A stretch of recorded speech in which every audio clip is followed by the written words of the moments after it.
रक्षा मंत्री राजनाथ सिंह वायुसेना की एक टीम के साथ 8 अक्टूबर को फ्रांस जा रहे हैं। फ्रांसीसी लड़ाकू विमान राफेल जल्द ही भारतीय वायुसेना के बेड़े में शामिल होने वाला है और रक्षा मंत्री खुद इसे रिसीव करने फ्रांस जा रहे हैं। इसी दिन वायुसेना दिवस भी है, तो इस बार 8 अक्टूबर को विजयदशमी भी पड़ रही है। ऐसे में भारत को मिलने वाले राफेल विमान की तारीख ऐतिहासिक होने वाली है।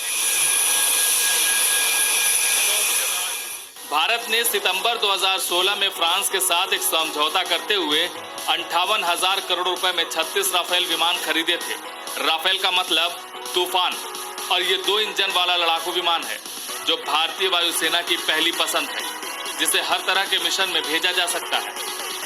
राफेल के साथ जानिए भारत के 10 सबसे खतरनाक विमान के बारे में, जिससे पाकिस्तान में बैठे आतंकवादियों के सरगना और वहां के हुक्मरानों को इसके बारे में सुनकर पसीना आने लगता है। वहीं चीन भी इसके बारे में जानकर भारत की शक्ति का लोहा मानता है। सबसे पहला विमान आता है सुखोई 30 MKI। ये विमान दुनिया के अत्याधुनिक विमानों में से एक है। इस विमान को रूस और भारत की HAL कंपनी मिलकर बना रही है। इस विमान की खासियत यह है कि इसका ईंधन हवा में भी भरा जा सकता है। यह विमान 3000 किलोमीटर की दूरी पर हमला कर सकता है। भारत के पास अभी 146 विमान हैं और रूस जल्द ही भारत को 128 विमान देगा। ये विमान टाइटेनियम धातु का बना होता है और पायलट रडार के माध्यम से लक्ष्य को टारगेट कर सकता है।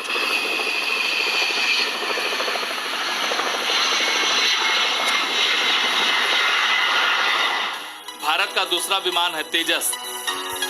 तेजस एक स्वदेशी लड़ाकू विमान है जिसे हिंदुस्तान एरोनॉटिक्स लिमिटेड यानी HAL ने बनाया है। ये एक 4th जनरेशन फाइटर एयरक्राफ्ट है जो हल्का होने के साथ साथ दुश्मनों को चकमा देकर दुश्मन के घर में ही तबाही मचा के वापस आ सकता है। ये 50,000 की फीट से दुश्मन पर सटीक निशाना लगा सकता है। ये विमान 2210 किलोमीटर की स्पीड से उड़ सकता है और इसकी रेंज 3000 किलोमीटर है।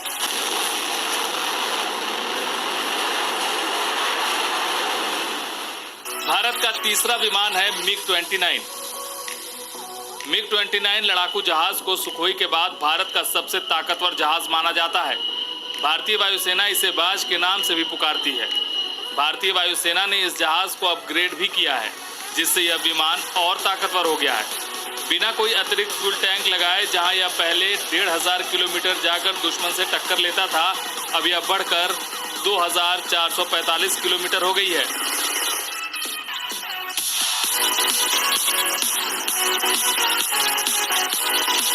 मिराज 2000। मिराज 2000 का प्रदर्शन आपने पाकिस्तान में हुए सर्जिकल स्ट्राइक के टाइम पर देख लिया होगा। इस विमान को वज्र विमान से भी जाना जाता है। ये विमान दुश्मन के घर पे जाके लेजर गाइडेड मिसाइल से हमला कर सकता है। इस वक्त भारत के पास 51 मिराज विमान है।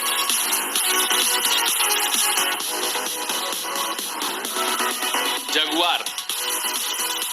भारतीय वायुसेना में इस विमान को शमशेर के नाम से भी जाना जाता है। ये दुश्मन को घर में मारने में सक्षम है। भारत में 139 जगुआर विमान है। इस विमान की स्पीड 1699 किलोमीटर प्रति घंटा और उसकी रेंज 3524 किलोमीटर है।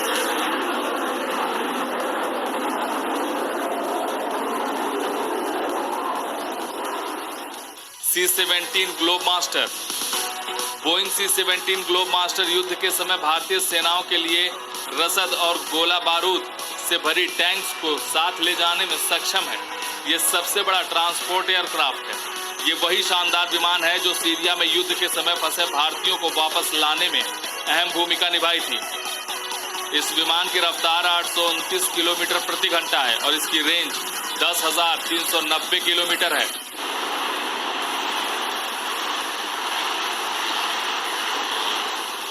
MiG-27। MiG-27 एक ग्राउंड अटैक फाइटर है जिसको रूस ने बनाया है। इसकी रफ्तार 1885 किलोमीटर प्रति घंटा है और इसकी रेंज 2500 किलोमीटर है।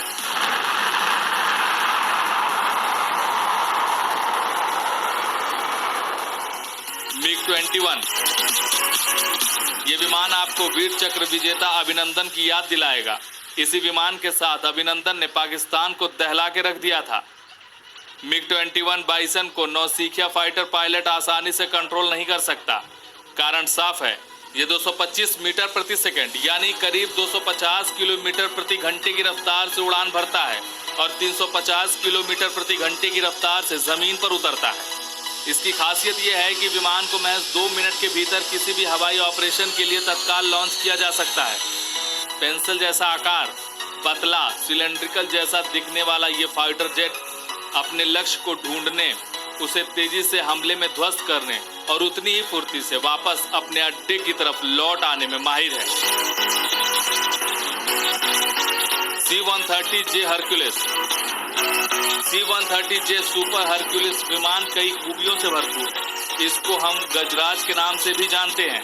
ये विमान इतना बड़ा है कि इसमें एक पूरी बटालियन आ सकती है। सामरिक दृष्टि से C-130J सुपर हरक्यूलिस विमान का खास महत्व है।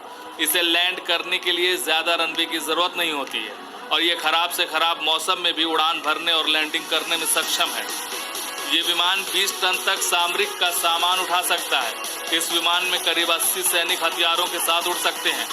वायुसेना का ये सबसे बड़ा मालवाहक विमान है। उत्तराखंड आपदा के समय भी इस विमान ने ऑपरेशन राहत में बड़ी भूमिका निभाई थी।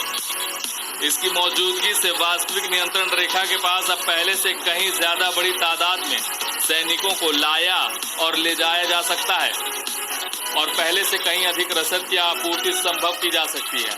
सशस्त्र बल बड़े विमानों को सैनिकों को लाने, ले जाने, रसद पहुंचाने और संचार नेटवर्क सुधारने में इस्तेमाल कर सकते हैं।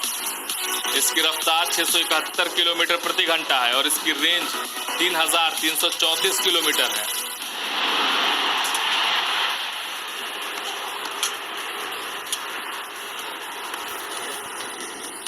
इल्यूजन 78 यह विमान रूस निर्मित 4 इंजन एरियल रिफ्लिंग टैंकर एयरक्राफ्ट है। इस विमान का काम अन्य विमान में ईंधन भरने का होता है। इससे हवा में उड़ते किसी भी विमान में ईंधन भरा जा सकता है। इसे युद्ध के समय फाइटर जेट्स में ईंधन भर के उसे दोबारा युद्ध में भेजा जा सकता है।